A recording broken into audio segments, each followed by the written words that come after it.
TV9 WITT summit లో BRS పై CM Revanth వ్యాఖ్యలకు ఎమ్మెల్యేలు వివేకానంద గౌడ్, కల్వకుంట్ల సంజయ్ కౌంటర్ ఇచ్చారు. 6 గ్యారంటీలు 420 అబద్ధపు హామీలతో రేవంత్ అధికారంలోకి వచ్చారని, మేకవన్నె పులిలా సీఎం రేవంత్ తీరుందన్నారు వివేకానంద గౌడ్. బీఆర్ఎస్ ను ఖతం చేసేవారు ఎవరూ పుట్టలేదని, బీఆర్ఎస్ బీజేపీ గెలిచే ప్రసక్తే లేదన్నారు ఎమ్మెల్యే కల్వకుంట్ల సంజయ్. వివేకానంద గౌడ్, ఎమ్మెల్యే కల్వకుంట్ల సంజయ్ వ్యాఖ్యల పూర్తి సమాచారం TV9 చీఫ్ రిపోర్టర్ రాకేష్ అందిస్తారు. సీఎం రేవంత్ వ్యాఖ్యలపై మనతో మాట్లాడడానికి బీఆర్ఎస్ ఎమ్మెల్యేలు సంజయ్ అండ్ వివేకానంద గౌడ్ ఉన్నారు. మీకు చెప్పండి, నిన్న TV9 కాన్క్లేవ్లో ముఖ్యమంత్రి మాట్లాడుతూ రావణాసురుడి వల్లే రామునికి ఎలివేషన్ వచ్చింది, దుర్యోధనుడి వల్లే కృష్ణుడికి ఎలివేషన్ వచ్చింది, అలా కేసీఆర్ కుటుంబం పైన పోరాడాను కాబట్టే నన్ను ఈరోజు ముఖ్యమంత్రిని చేశారు, ముఖ్యమంత్రి అయ్యాను అంటున్నారు.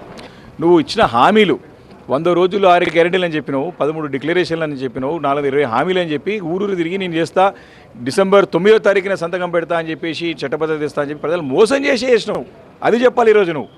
అంటే మేకవన్న పులి ఎందుకనంటే మేకవేషంలో వచ్చి ప్రజలని పీక్కు తింటుండే ఈరోజు వచ్చిన రాష్ట్రంలో అధికారంలో వచ్చి 2.5 సంవత్సరాల రాష్ట్రంలో మనం చేసిండంటే కేవలం విధ్వంసం సృష్టించిండు, కూల్చివేతలు, ప్రజల బ్రతుకులను ఆగం చేసి ప్రజలు రోడ్డు పైన పడేసిండు తప్ప ఇంకోటి ఏం లేదు. ఈ 2.5 సంవత్సరాలలో ఒక్కటంటే ఒకటి కట్టిన పాపన పోయినాడా, ఒక్కడంటే ఒక మంచి పని చేసినాడా, ఒక్కడంటే కొత్త ప్రాజెక్ట్ చేసినాడా? గతంలో కేసీఆర్ ప్రారంభించిన పనులనే పూర్తి చేయలేకపోతా ఉన్నాడు. 2.5 సంవత్సరాలుగా వస్తున్నది. కాబట్టి ఈరోజు అంటే రాముడు అని చెప్పుకుంటున్న ఆయన కానీ రాక్షసుడు కానీ రాముడు వేషంలో ఉన్నాడు. ఎట్లనైతే సీతని మోసం చేస్తాడో రావణాసురుడు వచ్చి జింక వేషంలో వచ్చేసి సీతను మోసం చేసి తీసుకుపోతాడో, సేమ్ అదేవిధంగా ఆ జింక వేషంలో అంటే రావణుడు జింక వేషంలో వచ్చి మరి ఎట్లయితే సీతని అపహరించుకొని పోతాడో, సేమ్ ఈ రేవంత్ రెడ్డి ఆ జింక వేషంలో వచ్చి తెలంగాణ ప్రజలు మోసం చేసి ఓట్లు వేయించుకొని గద్దెనెక్కి ఈరోజు రాక్షస మాటలు మాట్లాడుతూ తన అహంకారాన్ని, తన నియంతృత్వాన్ని, తన నిరంకుశత్వాన్ని బయటపెట్టుకుంటా ఉన్నాడు. తప్పకుండా భవిష్యత్తులో ఆయనకి ప్రజాగ్రహానికి గురికాక తప్పదు. ఇంతటి విఫల ముఖ్యమంత్రిని, ఇంత అబద్ధాల ముఖ్యమంత్రిని, ఇంత అబద్ధాల కోర్ ముఖ్యమంత్రిని ఎప్పుడు తెలుగు ప్రజలు చూడలేదు.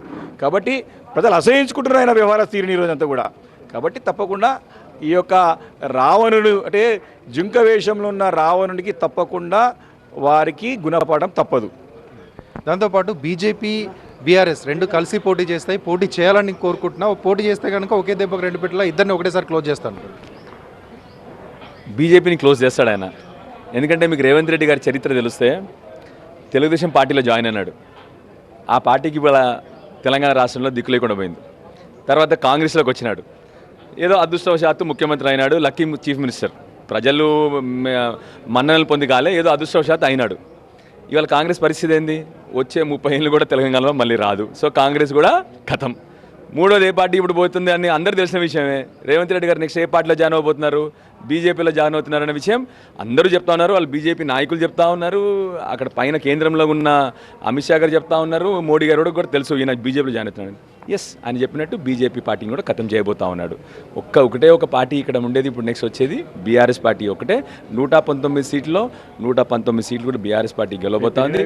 100కు 100% 179 అయితే 179 కూడా మేమే గెలవబోతున్నాం. ఎందుకంటే కాంగ్రెస్ కథను ముగించిన నాయకుడు ఎవరైనా ఉన్నారంటే ఇవాళ రేవంత్ రెడ్డి గారు. 2.5 సంవత్సరాల తర్వాత ప్రజలు కాంగ్రెస్ మీద ఎంత విరక్తి చెందారంటే వచ్చే 20 సంవత్సరాలు కాదు 30 సంవత్సరాలు అంటే మా మునిమనోళ్ళు కూడా మళ్ళీ కాంగ్రెస్ పార్టీని చూడరు మన తెలంగాణ రాష్ట్రంలో. నెక్స్ట్ పోతారు బీజేపీలో. బీజేపీకి ఈ మాత్రం కొద్దిగా ఉంది కదా, ఈయన ఎట్లాగో బీజేపీ జాయిన్ అవుతాడు ఇప్పుడు 2 ఏళ్ళ తర్వాత, ఈ పదవి కాలం అయిపోయిన తర్వాత 100కు 100% బీజేపీ స్టోరీ కూడా ముగింపు అయిపోతుంది ఈయన చేతిలో. అదే తప్ప బీఆర్ఎస్ బీజేపీకి కలవదు. బీఆర్ఎస్ని ముగించే మొగాడు ఇంకా బుట్టలేదు తెలంగాణలో. తెలంగాణలో సమస్య లేదు, కేసీఆర్ కుటుంబ సమస్య తప్ప. కుటుంబ సమస్య ఒక వారసత్వ సమస్య, ఎవరు నెక్స్ట్ టైం ఆ పార్టీని లీడ్ చేయాలనే సమస్య తప్ప వేరే సమస్య లేవన్నారు. అసలు మాకు లేని బాధ ఆయనకి ఎందుకు? అసలు నీ దారి నువ్వు చూసుకుంటే మా పార్టీ స్పష్టంగా, మా పార్టీ అధినేత కేసీఆర్ గారు, మా పార్టీ కార్యనిర్వాహక అధ్యక్షులు ఉన్నారు కేటీఆర్ గారు ఉన్నారు.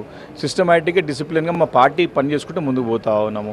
ఎంతసేపు ఆయనకి నిద్రలో అంటే నిద్రలో పండుకున్నా లేచినా ఇప్పుడు కేసీఆర్ గారు తప్ప ఇంకా వేరేది కనపడదు ఆయనకి. ఈరోజు ఏ ప్రాజెక్ట్ తీసుకున్నా, ఈరోజు ఆయన ఏ వర్క్ తీసుకున్నారు, మూసీ తీసుకున్నా, ఫోర్త్ సిటీ తీసుకున్నా, ఏది తీసుకున్నా కేసీఆర్ గారు ఆ రోజు చేసిన పనులు లేని ఈరోజు ఆయన చెప్పిన ఫ్లాగ్షిప్ ప్రోగ్రామ్స్ అన్నీ కూడా కేసీఆర్ గారి ద్వారానే అవుతున్నాయి ఈరోజు.